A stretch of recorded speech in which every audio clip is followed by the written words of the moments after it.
The Ice Pick Job. Hello, I'm Jay Nicoll of Nicoll Investigations, and this is an Ontario Cold Cases, Canada's True Crime Podcast, fictional episode of Whodunnit Wednesdays. Go back to the golden era of detective fiction and enjoy stories in the tradition of the greats of writing, from Agatha Christie, Raymond Chandler to John Creasey. These are short stories. I hope you enjoy.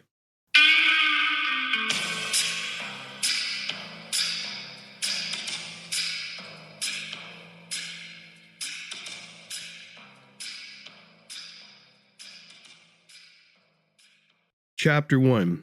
A Smooth Job Gone South. Ray Delaney was a man of few words. In his line of work, talk was for amateurs. He stood by the pool table at Slim's Dive, smoke-filled hole in the wall off Woodward Avenue, holding a bottle of Bud Light like it was an extension of his hand. Everything about him screamed unassuming. Dark jeans, leather jacket, baseball cap pulled low over his face. But beneath that exterior was a mind always ticking. It wasn't a bad life. You do a job here, make a friend there. Stay out of the news and out of trouble. That was Ray's code. And tonight's job is supposed to be just like any other. Favor for an old buddy, Arnie Dokes, who ran numbers for a guy no one ever met, but everyone feared. Arnie needed a little insurance on a deal. Someone to hang back and make sure no one pulled anything stupid. Of course, nothing's ever simple. The guy Ray was keeping tabs on, Teddy Ice Pick Milano, showed up an hour late, reeking of whiskey, his face a swollen mess. He was supposed to hand over a duffel bag to some out-of-town boys in exchange for a shiny briefcase, no questions asked. But the minute Teddy slithered into Slim's, Ray knew the kid was going to screw it up. You don't walk in a meeting with blood in your knuckles and expect smooth sailing. Teddy leaned over the pool table and whispered something to the bartender. A skinny weasel named Doug was more rumor mill than barkeep. Ray heard the words clear as day. I screwed up. Ray sighed and took a swig of his beer. He didn't want to get involved. Babysitting a screw-up like Teddy wasn't part of his job description. But before Ray could decide whether to bail, the door swung open. In walked two men in black suits, clean-cut, eyes hidden behind dark sunglasses. Beds? No way, not here. Ray shifted his weight, still leaning against the bar, keeping Teddy in his peripheral vision. Teddy's face went pale as the men made a beeline toward him. One of them, a thick-necked guy with a buzz cut, said, "You got something for us, kid?" Teddy reached into his jacket pocket. His hand shook. Ray's gut clenched. He knew that move. The men in suits knew it too. Because before Teddy could finish reaching, Buzzcut pulled a gun and shot him. Twice. No hesitation. Clean professional job. Teddy slumped over the pool table, blood pooling on the green felt. The weasel bartender ducked behind the counter, and everyone else in the joint went quiet. Two men pocketed the briefcase Teddy had stashed under the table and walked out like they just finished a round of golf. Ray cursed under his breath. This wasn't supposed to happen. Routine drop, in and out, no mess. Now he had a dead kid and two stone-cold killers who weren't afraid to work out in the open. It was going to be a long night.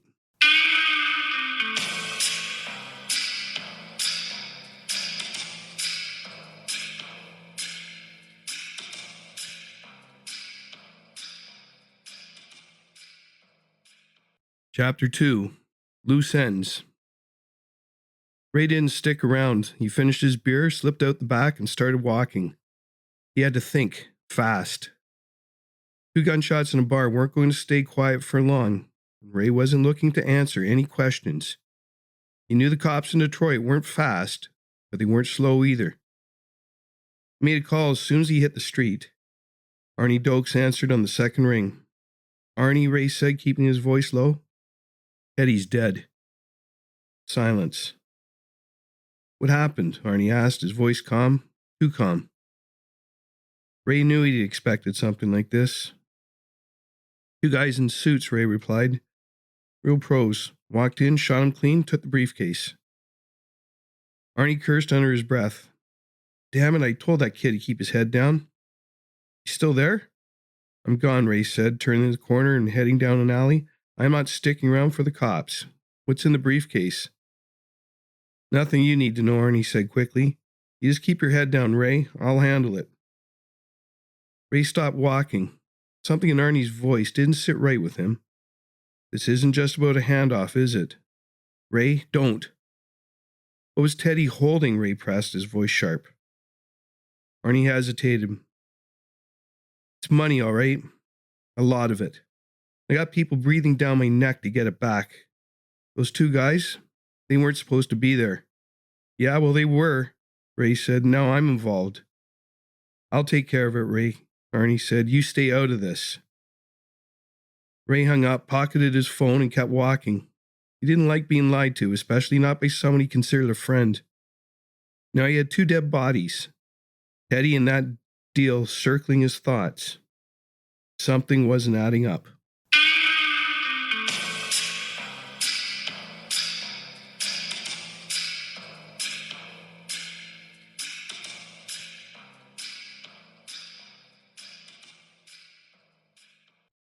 Chapter 3. The Wrong Kind of Attention. By the time Ray made it to his apartment on the east side, the night had taken on that quiet, uneasy feeling. The building was one of those old brick joints that had seen better days. The kind of place where the elevator worked, but you didn't trust it.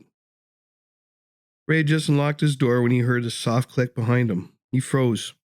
He knew that sound, the unmistakable click of a hammer being cocked. Don't move, a voice said, cold and flat. Ray sighed and slowly raised his hands. He didn't need to turn around to know it was one of the guys in the bar. They'd followed him. It's like he'd figured. You're Ray Delaney, right? The voice asked. Ray finally turned to see Buzzcut holding a .38 pointed square at his chest. The other guy stood just behind him, arms crossed, looking like he'd rather be anywhere else. That's me, Ray said, eyes locked on the gun. What do you want? The briefcase. Ray shook his head. I didn't take it. Your buddy Teddy was dead before I could do anything. Don't lie to me, Delaney. We know who you are. You're a fixer. We know you're smart enough to grab what's valuable before you run. Ray stayed calm, keeping his tone even. Look, I don't have it. Didn't even touch the damn thing. Buzzcut narrowed his eyes. We'll see about that. He motioned the other guy to move forward, clearly ready to search Ray's apartment. Before either of them could make a move, Ray lunged. He knocked the gun out of Buzzcut's hand and drove his elbow in the guy's throat. Buzzcut went down hard, choking for air. The other guy barely had time to react before Ray had him in a headlock, twisting till he heard the crack of a bone. Ray stood over them both, heart racing. This wasn't what he wanted. But now there were more bodies piling up, and Arnie's job was getting more dangerous by the second.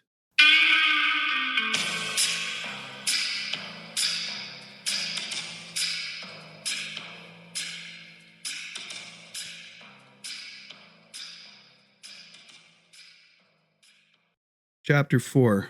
The Real Deal. Ray cleaned up fast, grabbed his go bag, and got the hell out of there. He wasn't sticking around to be tied up in this mess. But there was one thing left to do. He headed to Arnie's office, an old warehouse on the riverfront where everything shady in Detroit seemed to happen. Ray didn't knock, he just walked in. Arnie was sitting behind his desk, the dim glow of a desk lamp casting long shadows on the walls. You didn't listen, Ray, Arnie said, not looking up from a stack of papers. I told you to stay out of it. Ray slammed his hands on the desk. You set me up, Arnie. What was in that case? Arnie finally looked up, his eyes cold. It was leverage. Against some very powerful people. Now it's gone, and they're going to come looking for it. Ray felt the anger simmer. You used Teddy as bait. Arnie didn't deny it. Sometimes you gotta sacrifice a pawn to win the game. Ray leaned in close, voice low and dangerous. You put me in the crosshairs. You better hope those guys don't find you first. Arnie smiled, but didn't reach his eyes. Don't worry, Ray. I'm always a few steps ahead. Ray turned and left. He was in the mood for games, and he knew deep down that this wasn't over. Not by a long shot.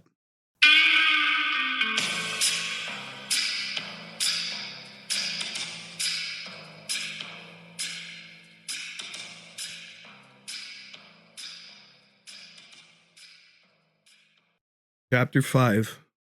Face in the Shadows. Ray didn't sleep that night. He never did after a job went sideways, and this one had gone all kinds of wrong. Teddy was dead. Those two pros weren't going to stop until they got their hands on the briefcase, or the people who had it. And if Ray knew one thing, was that people like Arnie didn't stay ahead for long. He sat at a greasy diner sipping black coffee and watching the rain blur the neon lights outside. His mind was racing, playing out the angles. Arnie had lied. The case was leverage, but leverage for what? Who were the guys that shot Teddy? Ray's instincts told him to walk away, to leave the city and let Arnie deal with the mess he created. Something kept nagging at him. Wasn't sure if it was loyalty, stupidity, or just plain curiosity. Either way, he was in too deep to back out now. Phone buzzed on the counter. It was a text from a blocked number. "We need to talk. Meet me at the Ambassador Bridge, midnight. I'm alone." Ray stared at the message. Wasn't Arnie's style. Too direct, too desperate. Something told him this was tied to the briefcase. And if there was one thing Ray couldn't stand, it was unanswered questions. Ray arrived at the Ambassador Bridge just after midnight, the rain still coming down in sheets. City lights reflected off the wet pavement, giving everything a surreal, washed-out look.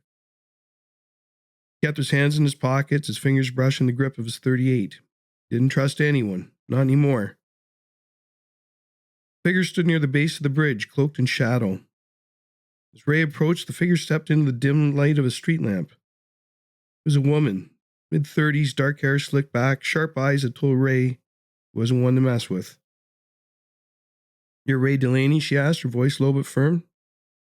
"That's me," Ray said, keeping his distance. "You're the one who sent the message?" She nodded. "Name's Lena. I work for the people who want that briefcase." Ray crossed his arms. "You don't look like one of the guys who shot Teddy." "I'm not," Lena said. "Those two? They're freelancers. But they work for the same people I do. Problem is, they've gone rogue." Ray frowned. "Rogue? What's in that case that got everyone so worked up?" Lena's eyes flickered and she took a step closer. "Information. Bank accounts, offshore holdings, blackmail material on some very important people. The kind of stuff that can topple governments, ruin lives. My employers, let's just say they have a vested interest in keeping that case out of the wrong hands." Ray let out a low whistle. Arnie wasn't just playing with a little leverage. "No," Lena said, "he was playing with fire." Ray shook his head. "Why involve Teddy? Kid was too green for this." Lena's face hardened. Arnie wanted a fall guy, someone expendable. But he didn't count on those freelancers going off script. Now they've got the case and they're planning to sell it to the highest bidder. Ray clenched his jaw. So this was bigger than he thought, way bigger. "Why tell me all this? What's your angle?" "Simple," Lena said. "You want Arnie's head? I want the briefcase back. We help each other, and we both get what we want." Ray considered it for a moment. He was playing straight with him. At least more straight than Arnie ever had. And if this went sideways, he needs someone on the inside. "All right," Ray said, nodding. "If this goes south, I'm not sticking around to pick up the pieces." Lena smirked. "Fair enough."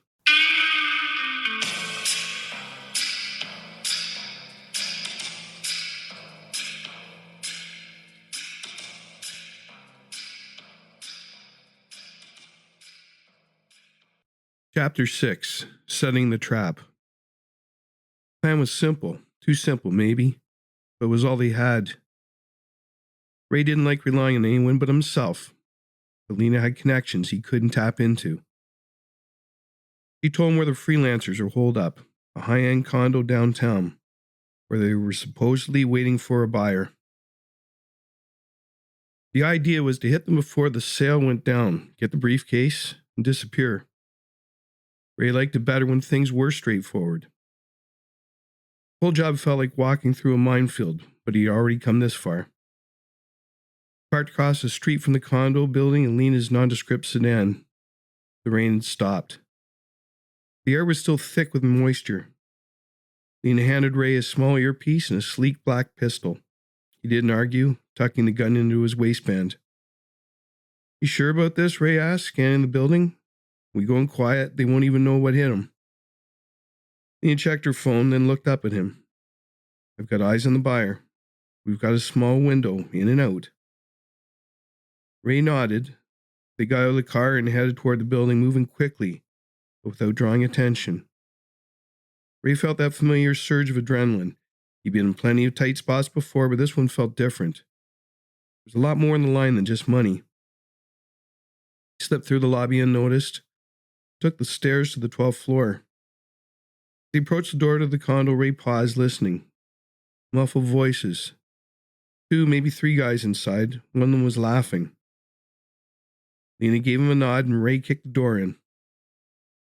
The condo was all glass and chrome, expensive and cold like the people who lived in it. Ray's gun was out before the door even hit the wall. The 2 freelancers were caught completely off guard. Buzz cut from the bar was there along with another guy Ray hadn't seen before. They reached for their guns, but Ray and Lena were faster. 2 shots, both of them clean. The freelancers were on the floor, dead. Ray scanned the room, his eyes landing on the briefcase sitting on a glass table. "That was easy," Lena said, stepping forward to grab it. "Too easy," Ray muttered, his instincts buzzing. Before Lena could respond, the front door slammed open behind them. Ray turned, gun raised, but was too late. A tall man in a tailored suit stood in the doorway, flanked by 2 muscle-bound goons. His face was sharp, his expression cold and calculating. "Hello, Ray," the man said, his voice smooth and controlled. "I believe you have something that belongs to me."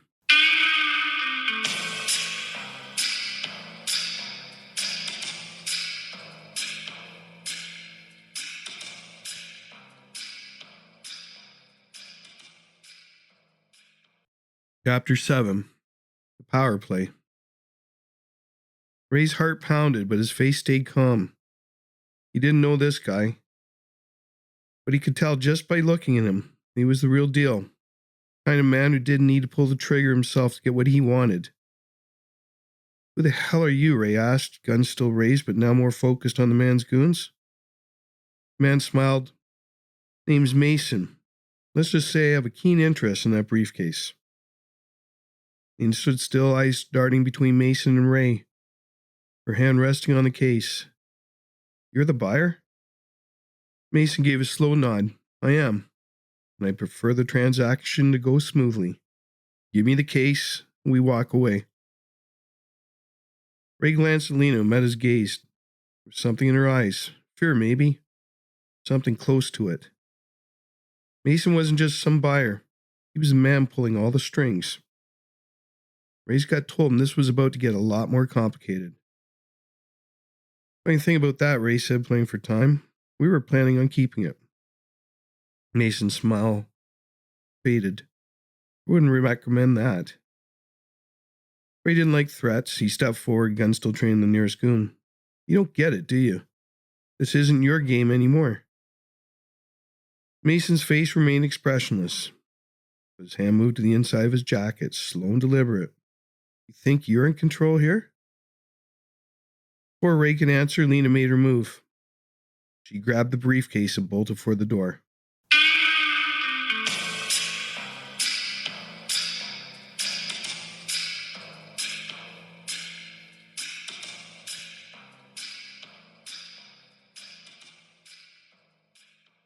Chapter 8. The Last Hand. Ray reacted instantly, swinging his gun towards Mason and firing. One shot clipped Mason's shoulder, sending him stumbling backward. 2 goons lunged at Ray, but he was already moving, ducking under their swings and delivering 2 quick shots to their knees. They hit the floor hard, groaning in pain. Ray didn't wait to finish them off. He took off after Lena, sprinting down the hallway, his boots echoing off the marble floors. She was fast, but Ray had a longer stride, and by the time they reached the stairwell, he was right behind her. "Lena," he shouted, but she didn't stop. They burst out into the street, the city lights glaring in the wet night air. Lena had a car waiting, a sleek black sedan with the engine running. She yanked open the door and tossed a briefcase inside. Ray caught her by the arm just as she was about to get in. Where the hell do you think you're going? Lena's eyes flashed. You don't understand, Ray. This isn't about you. This was never about you. Ray tightened his grip, then explain it to me.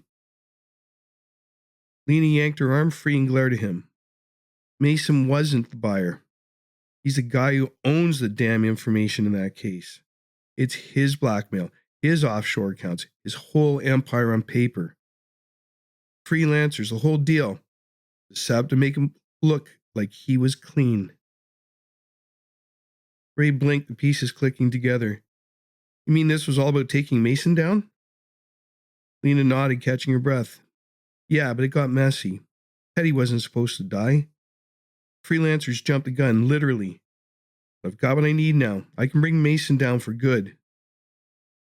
Ray glanced at the briefcase, understand dawning on him. Lena wasn't just some middlewoman caught in the crossfire. She was after Mason from the start, playing her own game. What happens to me, Ray asked, his voice low. He didn't like being played, and he especially didn't like being left with loose ends. You walk away with a case, and I'm left holding the bag. Lena's face softened just for a moment. Ray, you're good at what you do. Too good to be tangled up in this. Walk away now. Let me handle Mason. Ray shook his head. I don't walk away from things like this, Lena. Not when I've got a target on my back. She hesitated and stepped closer, her hand reaching for the briefcase. I can protect you. I have connections. We can both come out of this clean, but you've got to trust me. Ray looked at her, seeing through the charm, the toughness. Lena was in over her head, but she wasn't lying. She might be able to protect herself, maybe even Ray. There were no guarantees. Smart move was to cut her loose, take his chances, and disappear before the storm hit. But something deep inside him, call it loyalty, call it stubbornness, kept him standing there. He couldn't just walk away, not now. All right, Ray said finally, but we do it my way. Lena exhaled, relieved. What's the plan? They drove through the city in silence, the briefcase sitting heavy in Lena's lap. Ray's mind was already working, figuring out the next steps. Mason was wounded, but not out of the game. If he won the case back, he'd come for them. Ray knew exactly where to meet him on his own terms. Pulled into an old warehouse by the riverfront, one of the spots Ray had used in the past for quiet, off-the-grid jobs. It was dark, isolated, perfect for what needed to happen next. Think he'll come? Lena asked, glancing around the empty lot. Ray nodded. He'll come. He needs that briefcase back more than he needs revenge. You said it yourself. It's his empire in there. They didn't have to wait long. Less than an hour later, a black SUV rolled into the lot, headlights cutting through the night. Ray stood at the edge of the warehouse, his hand resting on his gun. Lena stayed behind him, holding the briefcase tightly. The SUV stopped and Mason stepped out, moving slower than before, shoulders still bandaged. He wasn't alone. 2 more goons flanked him, bigger than the last ones, but just as forgettable. Here for the case, Mason called out, his voice calm but edged with steel. Ray didn't move. We're here for the deal. Walk away with your life, and Lena walks away with a case. Mason smirked, but there was no humor in it. You think you're in control, Delaney? I just have my men take you both out right now. Ray shrugged. You could try. But then the briefcase goes with us. And everything in it hits the news by morning. Mason's smile faltered. He wasn't used to being backed in the corner, and it showed. He took a step forward, his eyes on Lena. You think you can expose me? People like me don't fall. We bend the rules, we play dirty, but we never fall. Lena stepped up beside Ray, defiant. You'll fall, Mason. You and everyone tied to you. You're done. For a second, Mason's mask cracked. His eyes narrowed, and the arrogance slipped away, revealing the desperation underneath. He needed that case, needed more than his pride or his threats. Ray saw it, seized the moment. Here's how this is going to go. You take your boys, get in that car, and drive away. You forget about us. Forget about the case. We send every dirty secret you've ever had straight to the people you're afraid of. Mason's jaw tightened. He knew he was beaten. Slowly he raised his hand and signaled to his men. They backed off, got into the SUV. Mason followed, his face a cold mask of fury. Before he stepped in the car, Mason turned to Ray one last time. You'll regret this. Ray just smiled. Maybe. Not today. The SUV pulled away, its tail lights disappearing into the night.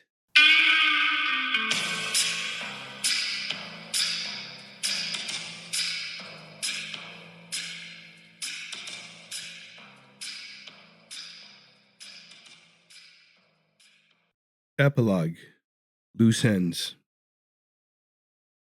A week later, Ray sat in his apartment, a glass of whiskey in one hand, his phone in the other. The news had broken. Mason's empire was crumbling. The briefcase had done its job, leaked to the right people. The feds were swarming his businesses, and his political allies were jumping ship. Ray had kept his end of the bargain. He didn't need to stick around for the fallout. Lena had vanished, disappearing into whatever world she operated in. She hadn't sent him a single text after the deal went down. Thanks, Ray. You did the right thing. And then nothing. He was smart, Ray figured. Smart enough to stay out of sight. Ray took a sip of his whiskey and leaned back, watching the city lights flicker through his window. He played the game, and for once he'd come out on top. He knew better than anyone. Nothing stayed clean for long. Another job, another mess, another deal gone south. When it did, Ray Delaney would be ready. Thank you for listening. If you enjoy these videos and podcasts, please consider subscribing to Ontario Cold Cases, Canada's True Crime Podcast. Available wherever you listen to your favorite podcasts. Don't forget to tune in daily for new episodes.